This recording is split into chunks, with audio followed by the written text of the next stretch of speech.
This is Amber Noobson, and today's lesson is about a cybersecurity analyst question and interview session.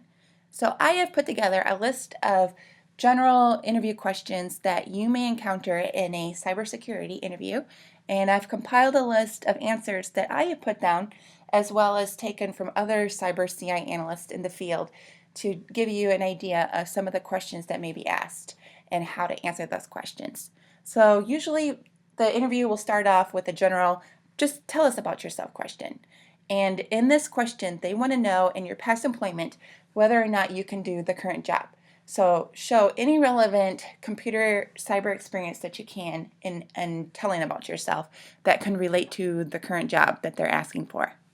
So here are some examples that I've posted about my personal job experience and from other cyber analysts. So the first example, I conducted cyber CI counterintelligence assessments, operations, and investigations. I worked as a cyber counterintelligence analyst where I produced reports and briefings to provide an accurate depiction of the threat landscape. I assessed the effectiveness of cyber CI related activities across the organization. I identified problems that directly affect the accomplishment of cyber CI program goals and objectives and created alternatives and then corrective actions based on those actions. Another example.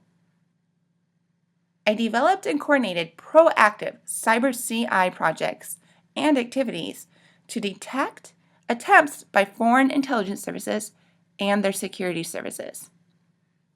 I served as a cyber CI investigator for reports of CI anomalies or allegations of espionage to report those attempts of intrusion and spyware on our systems. Another example. I have extensive experience handling a variety of security threats, regulating data access, and leading various security task forces at my previous employers. Some of those things include I provided high-level analysis on security data to identify significant activity and intrusion on our enterprise information systems.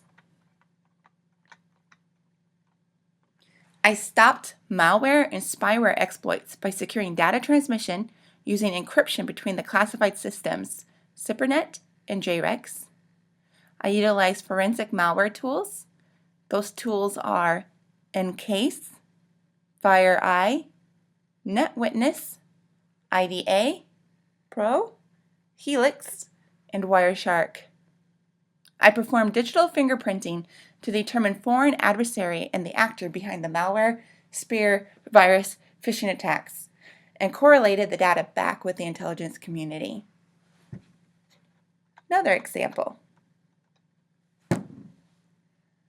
My job was to evaluate system vulnerabilities by conducting vulnerability scanning tools and software on the system. My team created a virtual environment to conduct internal penetration testing against networks and information systems to look for those possible exploits and potential deficiencies within our system. I would compile actionable analysis to report my evaluation of system vulnerabilities. I would then report that threat and then provide recommended security improvements. Some of the vulnerability and penetration testing tools that I used are the following: Nessus, ISS, FoundScan, Nmap, Retina, GFI Landguard, Metasploit, Core Impact, Nmap, and Backtrack.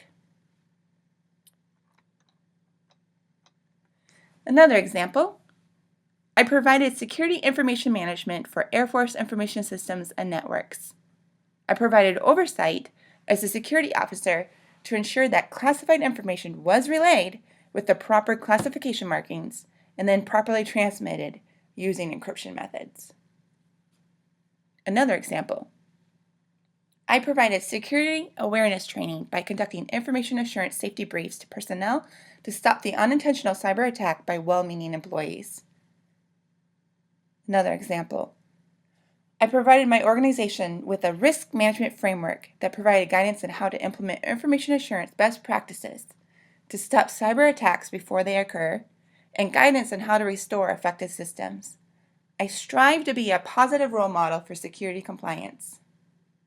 Another example, I created a mitigation plan for the network by creating a tactics, technique, and procedure report. Another example, I developed an internal system security plan on how to handle procedures to isolate and investigate potential information system compromises. Another example, I installed and updated security software, such as installing a firewall, antivirus software, and anti-spyware software. Example, antivirus-free McAfee software, Norton Antivirus by Symantec and Intego, firewall systems, Glasswire, Checkpoint, Gauntlet, and Cisco Pix. Another example, I determined and calculated risks according to classical risk analysis using MySQL queries, and then presented the results in a usable data format using tools such as Tableau to present that information to the key decision makers who could use the information to implement effective security infrastructure recommendations. Another example, I evaluated information systems using security standards and guidelines. I measured those security standards and guidelines using the following standards: FISMA, NERC CIP, Basel II, SOX, PCI, GLBA, HIPAA, and NIST.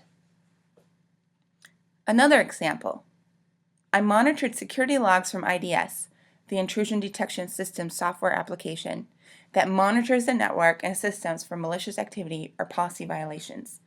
I utilized IDS logs such as ISS, Dragon, and Snort applications.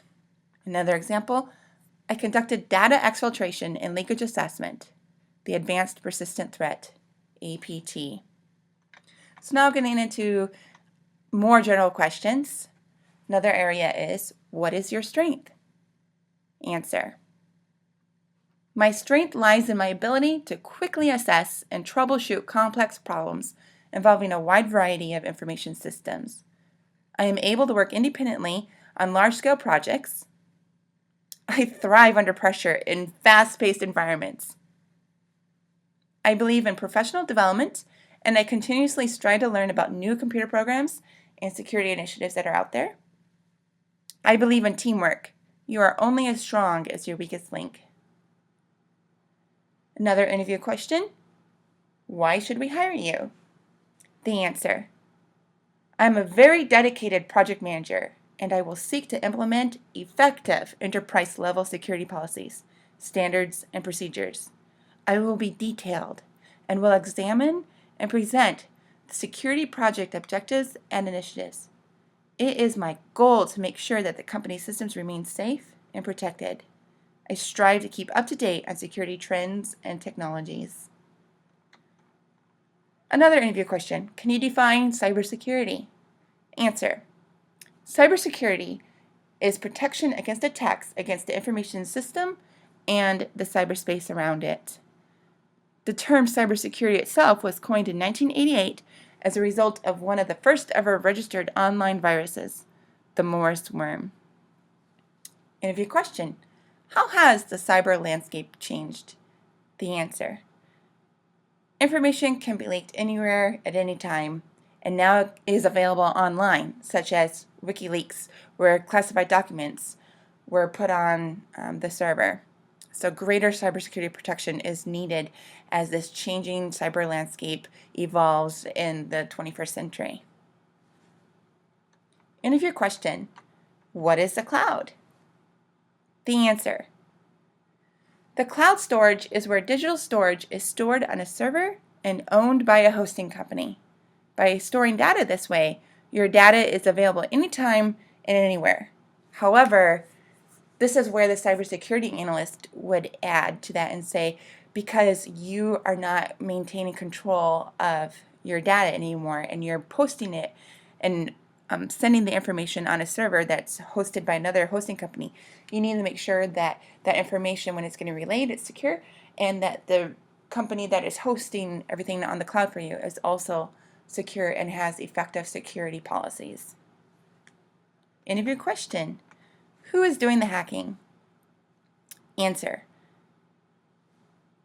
there are a variety of cyber attackers out there from a whole range of entities. and people out there. So enemies in the cyber arena can range from the white hat hackers who are trying to highlight the weakness in a computer system to the lone hackers who are trying to steal information for bad purposes, such as blackmail, etc., to the criminals who are trying to extort the system, maybe steal some data that entails like credit cards or whatever so they can steal from you and get your credit card information, or hacker groups that work online as vigilantes so they can protest the status quo, etc. There's a whole bunch of different kinds of hackers out there. So staying abreast of who is doing the hacking and what is their motive. Interview question: what is phishing? The answer: phishing is the attempt to gain sensitive or private information. Examples of private information that they try to obtain are usernames, passwords, payment details, your credit card information, and other personal information like your address, your phone number, etc. Access to this type of information is normally through acting as a trustworthy source that appears to look like it comes from a colleague or a friend or a business in order to get you to download that malicious infected code on your system. So ways to avoid those phishing attempts: check the sender's email address. Usually the business will usually use their own business email, or the government will have a .gov after it. So if email looks suspicious and it's coming from like a Yahoo or Gmail, don't open it if you think it's not from who you think it is. Look at the signature.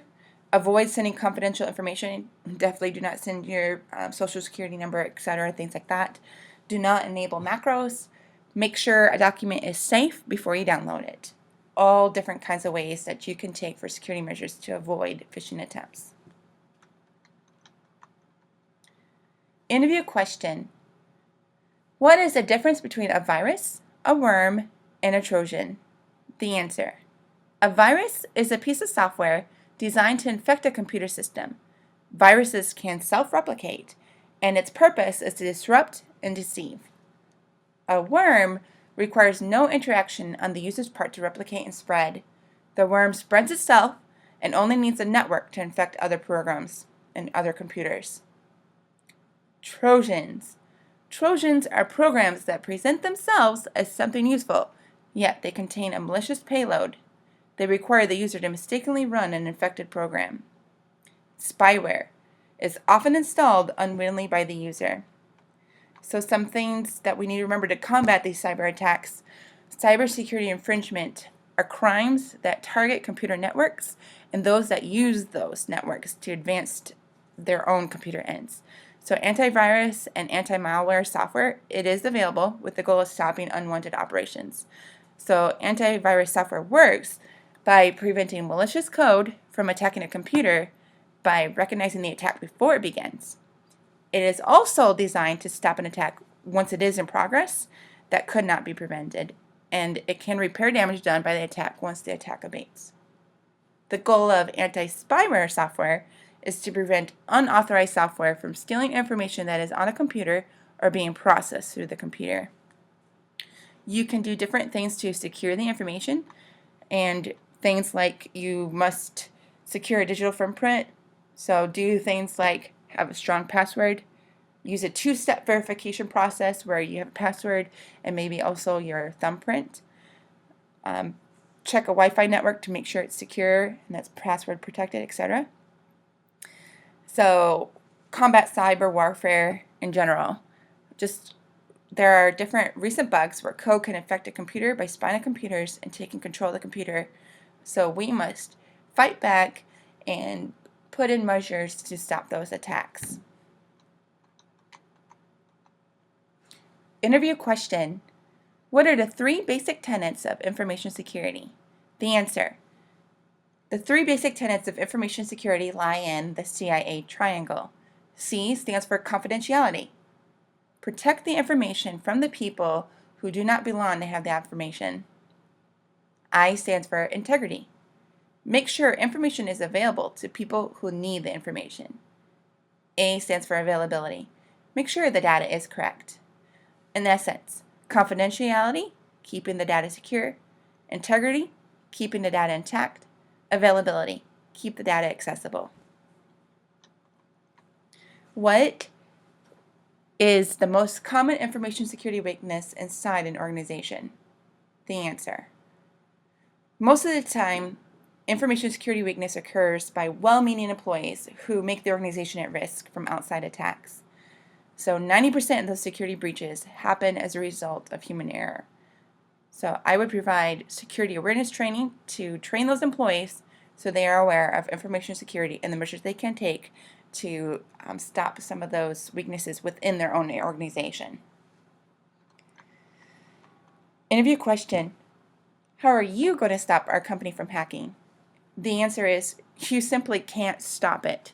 You're not going to be able to, because 99.9% of the time, even if you have the best security measure out there in place, there's going to be that 1% where a hacker or a worm or a Trojan gets into your system.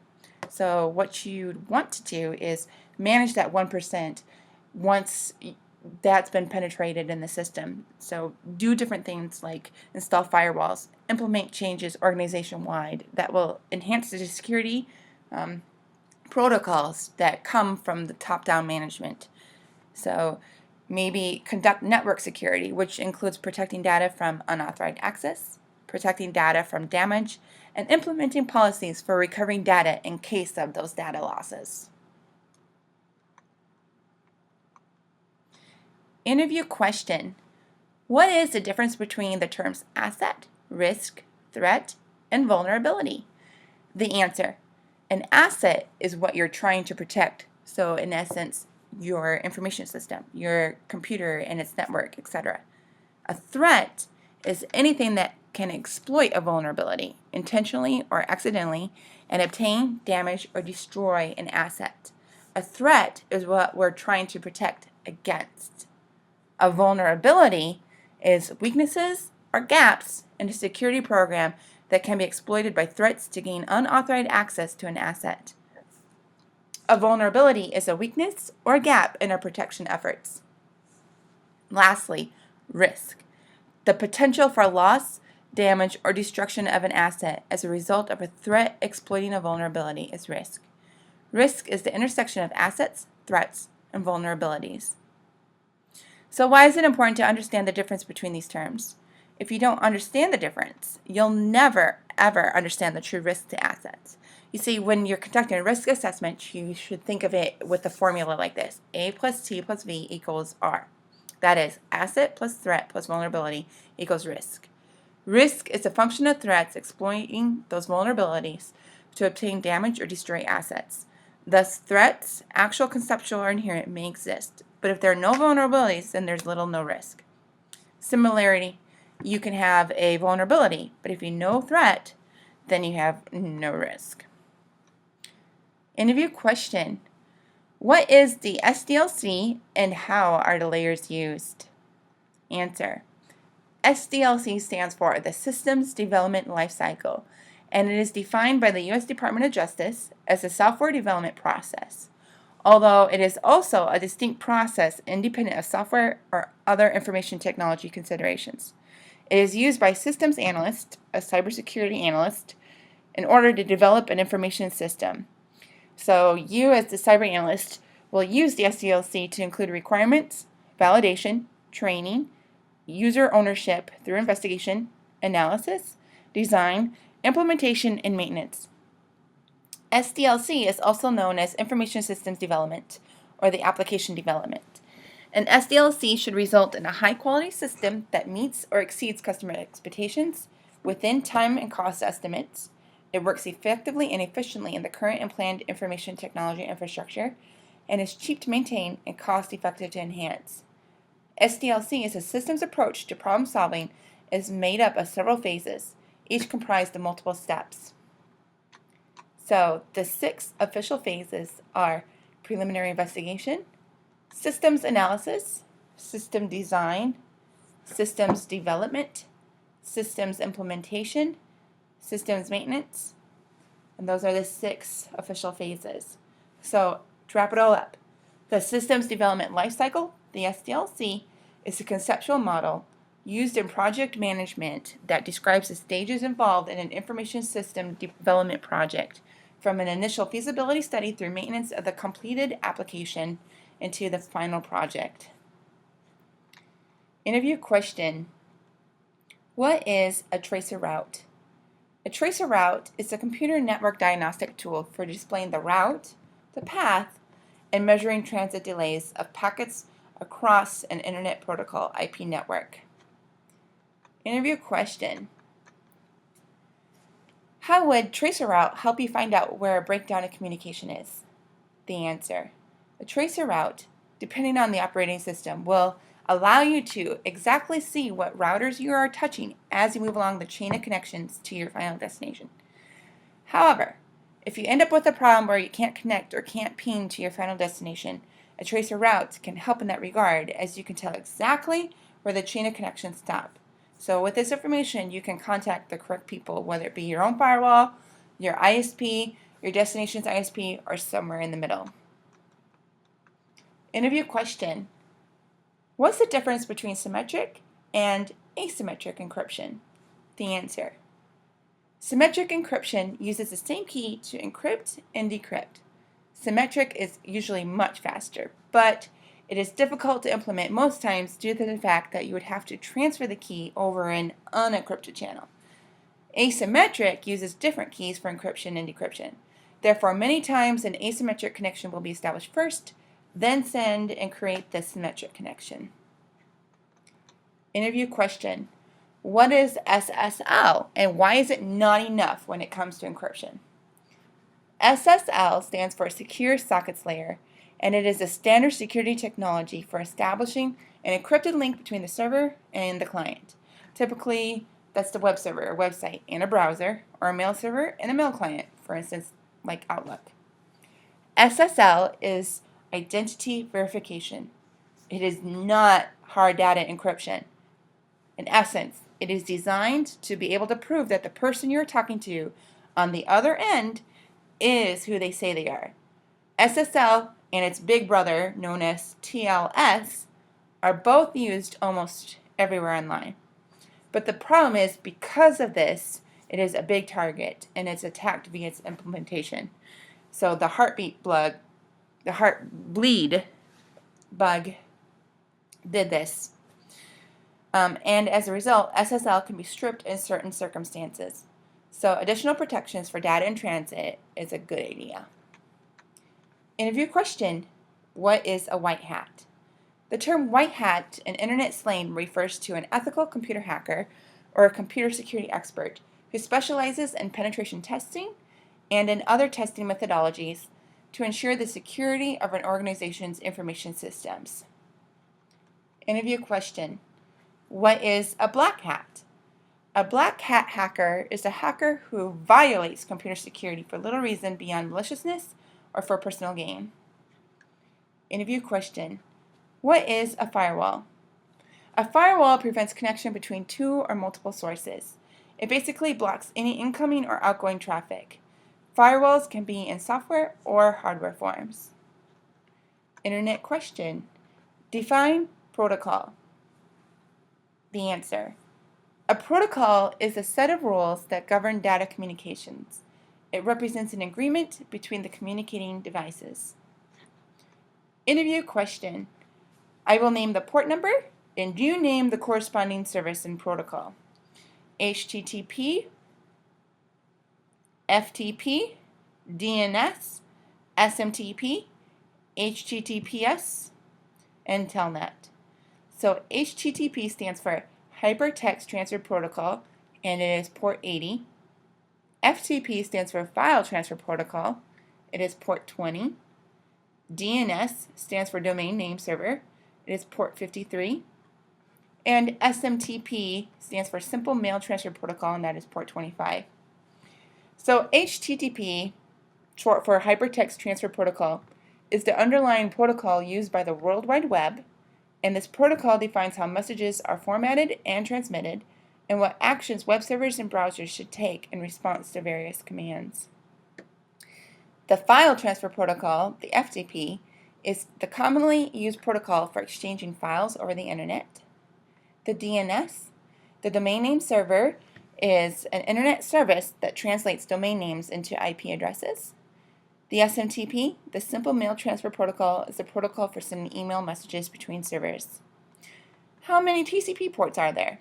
There are 65,535 TCP ports available. A port number is a 16-bit unsigned integer ranging from 0 to 65,535. However, for TCP itself, the port number 0 is reserved and cannot be used. How many UDP ports are there? There are also 65,535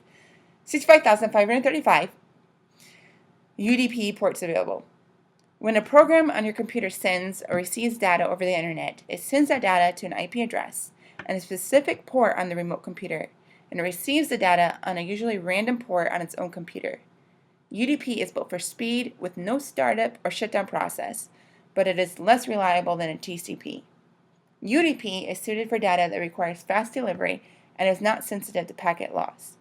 UDP is easier for attackers to spoof than TCP since it does not use sequence or acknowledged numbers.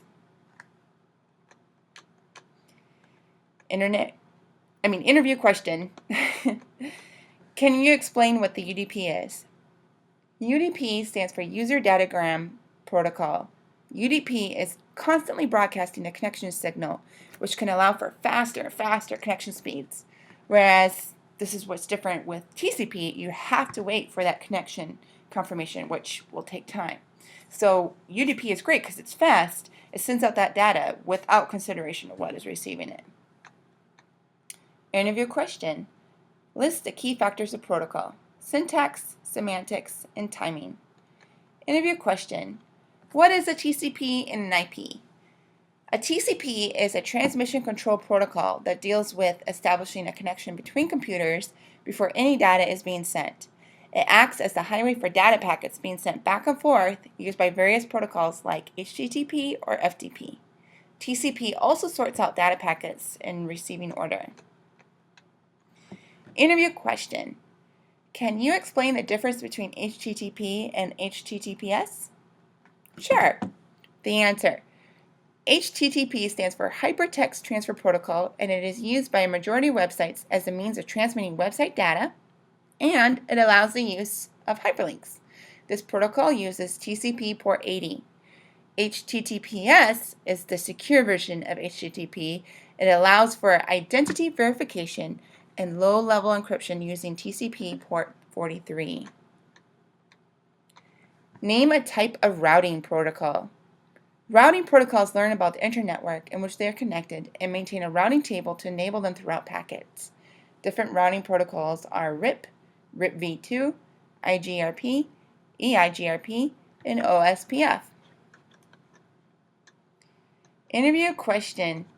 Which is more secure, Telnet or SSH? The answer. Secure shell, commonly known as SSH, and Telnet are two network protocols that have been used widely to connect to remote servers in order to facilitate communication.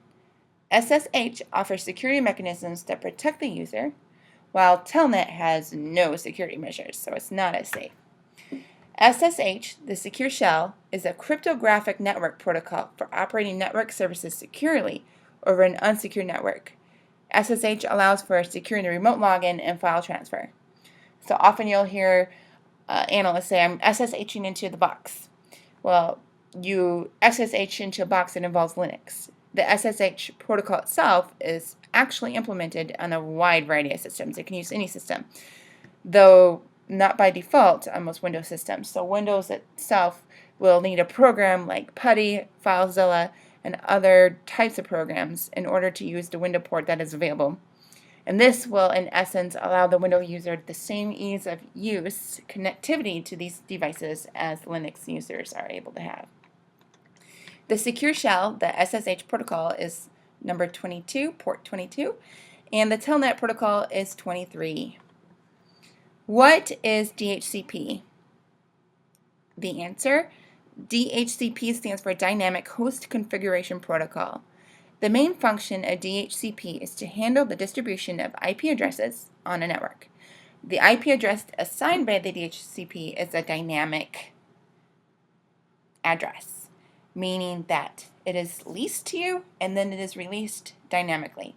So if you connect to a PC to a network, it will get a leased IP address, and then if you disconnect that PC or move it, it will be assigned a different IP address. Interview question. What is FTP and what is the port used?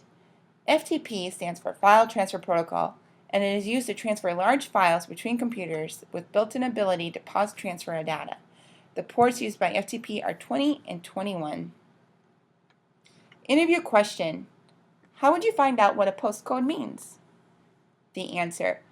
Post is one of the best tools available on a system when it will not boot. Normally through the use of either display LEDs in more modern systems or through audio tones. These specific codes can tell you, oops, just a second, gotta do updates, I'll do that later.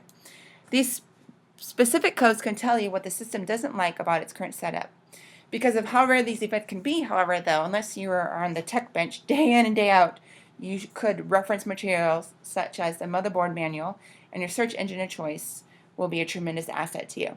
Just remember to make sure that everything is correct, you have at least the minimum required components to boot, and most importantly, that you have all of your connections on the correct pins. Interview question. What is a proxy or a proxy server? The answer. A proxy deals with filtering network traffic in a sense of preventing access to certain websites, and can even monitor user web activity.